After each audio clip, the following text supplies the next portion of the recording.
Ontem começou a transição para o governo Biden, porque finalmente o Trump não tem mais para onde correr, perdeu vários processos eleitorais. Teve a certificação, por exemplo, em Michigan. O Biden ganhou por 150 mil votos em Michigan, por 80 mil votos na Pensilvânia. Então, se houve falhas aqui e ali, mas nada capaz de reverter esse resultado, nem de reverter o resultado das eleições. Lembrando que no voto popular ele ganhou por mais de 5 milhões de votos. O tema específico da nossa pauta hoje, eu acho que questionar esses sistemas não é atentar contra a democracia, muito pelo contrário, é justamente tentar fortalecê-la. Então existem desconfianças pairando no ar e nós temos obrigação de averiguar e de questionar por que o Brasil tem um sistema mais eletrônico do que países que têm capacidade tecnológica bem mais avançadas. E existem indícios de fraude, sim. E, por fim, só lembrar que não é bem verdade que o Trump já concedeu a vitória para Joe Biden, né? Houve uma pressão da funcionária responsável por fazer essa transição, ela apenas autorizou o processo, mas a questão continua em disputa judicial.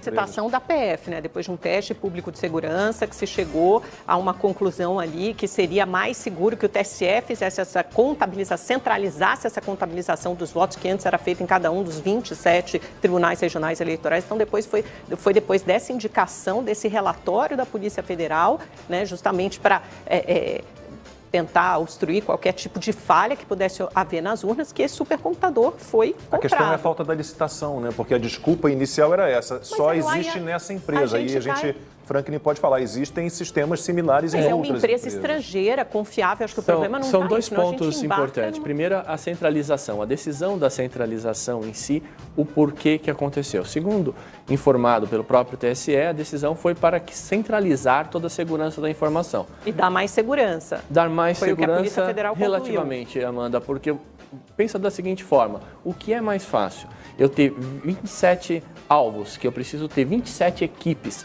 de hackers procurando fraudar esses sistemas, ou um único lugar onde eu junto todas essas 27 equipes para atacar? Não sei, se você tem 27 alvos de vulnerabilidade, quer dizer, você tem 27 alvos de possíveis ataques hackers. Mas, né? Uma vez comprometido o dado de um daqueles 27, é 27 alvos de problema. Agora, se você centraliza isso, todo o sistema, todos os dados estão comprometidos.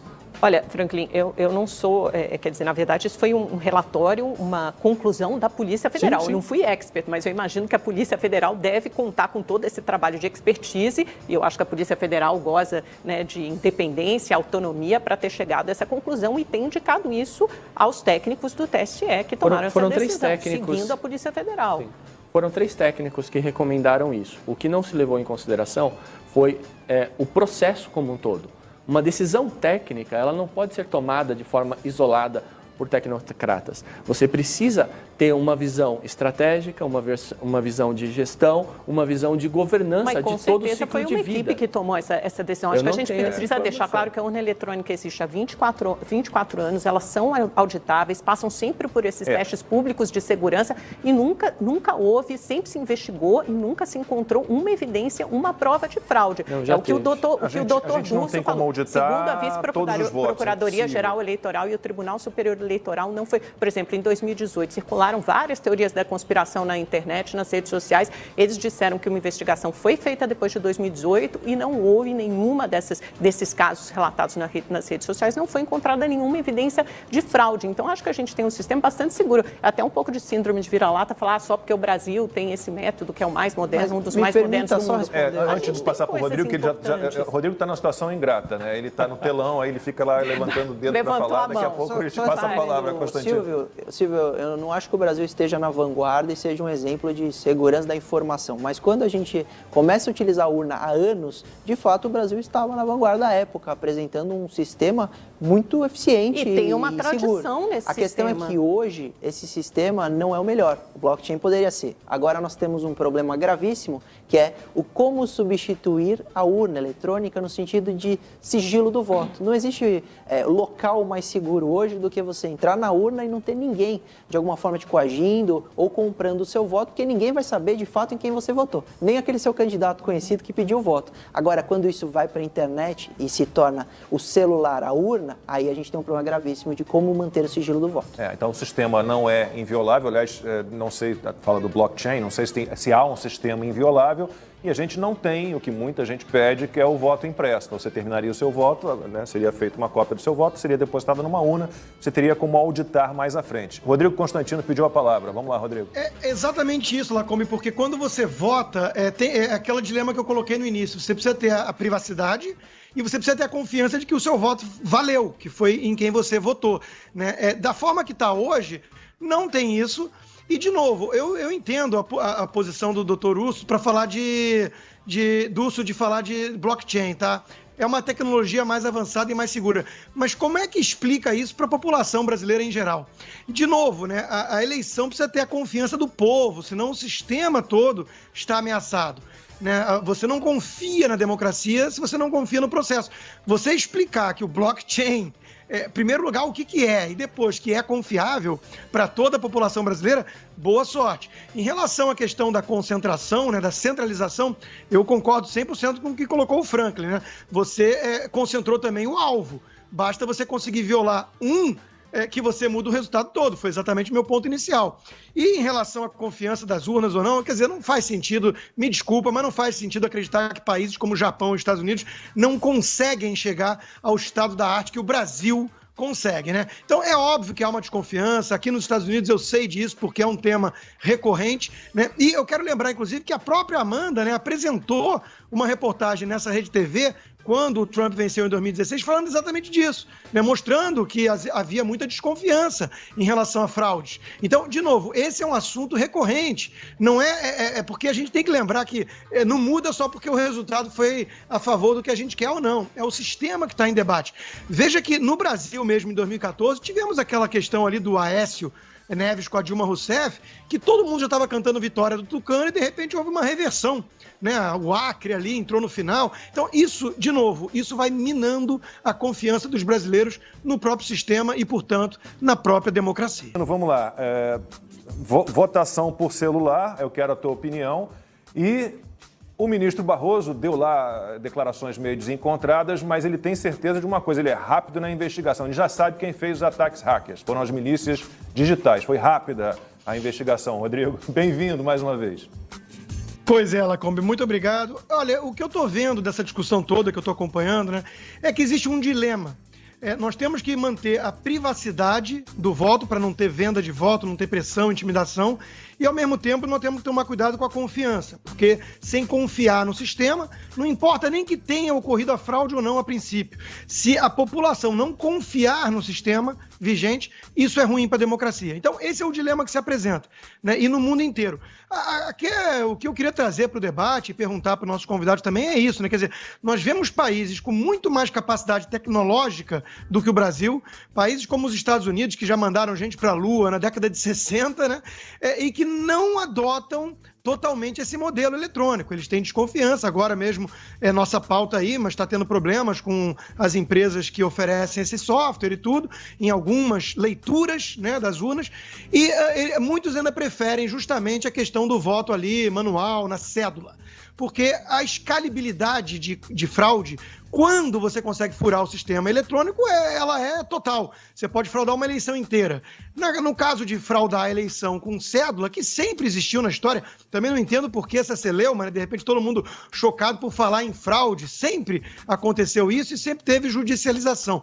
Hoje, parece que é porque o Trump perdeu é que não estão aceitando muito isso. Mas fica também no ar essa questão, né? Se você furar o sistema, você mexe no resultado inteiro. E sobre o Barroso, Lacombe, como você mesmo colocou, eu não estou conseguindo entender a postura do presidente do TSE, né? Porque ele está condenando todo aquele que faz questionamentos importantes. Quer dizer, parece que é proibido perguntar, o que é o papel de qualquer cidadão, qualquer democrata e principalmente jornalista, né? Nós temos suspeitas de fraude, nós temos a percepção que é abrangente de que pode ter tido algum tipo de distorção, né? E perguntar, até mesmo quando vem de um parlamentar, o ministro já qualifica como isso aí estaria colocando em ameaça, em xeque a democracia, enquanto que me parece que é o contrário. O que está colocando em ameaça a democracia é justamente a falta de credibilidade do sistema e de confiança do eleitor nessas urnas eletrônicas. Ela pergunta para o Versão feminina. Não que eu saiba. Constantino, vou passar a pergunta da Silvada para você e você faz o seu comentário, fique à vontade. Ela pergunta o seguinte: o voto por papel nos Estados Unidos mostrou que é ultrapassado. Você acha, Constantino, que as urnas eletrônicas seriam aceitas aí nos Estados Unidos? Não, já está tendo muito debate em relação a essa Dominion, que é uma empresa que tem ligação com a outra lá, né, da Venezuela, e isso tudo gera muita desconfiança aqui nos Estados Unidos e com toda razão. Veja, o que está faltando talvez nesse debate todo é lembrarmos que o fator humano é primordial, né? Por mais que a gente tenha camadas e camadas de tecnologia, no final das contas o que pode fazer diferença é alguém que vai ter ali um poder para determinar alguma coisa ou não. Tem a questão dos mesários, que foi bem colocada, para fiscalizar se você é você. Tem a questão dos partidos. Veja que tem denúncias, e as denúncias do Partido Republicano não são do Trump, né? Elas são muito robustas, né? O próprio Rudolph Giuliani, ex-prefeito de Nova York, é um advogado respeitado, ele deu ali inúmeros indícios, né? E veja que essa questão do voto todo por correio é suspeita, votos que foram feitos depois do horário e sem bater ali a assinatura, a identificação, né? E Partido Republicano, representante do Partido Republicano, sem acesso para fiscalizar isso, né? Isso é muito grave. Isso aconteceu. Então, existem vários indícios. Eu acho muito curioso, né, que esses que estão falando, não, bola para frente, chega, o Trump não quer aceitar a derrota, são os mesmos que ficaram durante 4 anos martelando e batendo na tecla de conluio russo. Houve uma mega investigação, não deu em nada. Eu repito, basta pegar as mensagens, as reportagens daquela época. Vários jornalistas, vários canais de imprensa mostrando ali suspeitas e diziam que o Trump não era um presidente legítimo. Ficaram 4 anos martelando nisso. São os mesmos que hoje falam, não, esquece isso, bola para frente. E enquanto que tem muitos indícios de fraude e as pessoas estão questionando, falando, vem cá, vamos averiguar, vamos melhorar, inclusive, o sistema para frente, para gerar mais confiança do eleitor. Então, é muito difícil entender essa postura. Isso, para mim, joga muito mais lenha na fogueira da desconfiança do que essas frases, né, de gente que tem conflito de interesse, que eram os mesmos que falavam de fraude e conluio russo lá atrás, sem nenhuma evidência, falando que agora isso é teoria da conspiração, isso é paranoia. Não, não é. Existem vários indícios, isso precisa ser apurado, e o Tucker Carlson, na Fox News, o canal de maior audiência nos Estados Unidos, entrevistou um especialista ontem à noite e ele dizia que o Google, isso é outro assunto que eu queria trazer para o Franklin e tudo mais, as Big Techs, o Google teria manipulado pelo menos 6 milhões de votos na cabeça dele. Como? Durante 4 dias ficaram lembrando de votar só para o perfil mais democrata, mais progressista, e não fazia a mesma coisa para um perfil mais conservador e republicano. Isso é um escândalo. Nós temos também que trazer à tona esse debate sobre as Big Techs e o viés evidente que elas têm a favor dos democratas.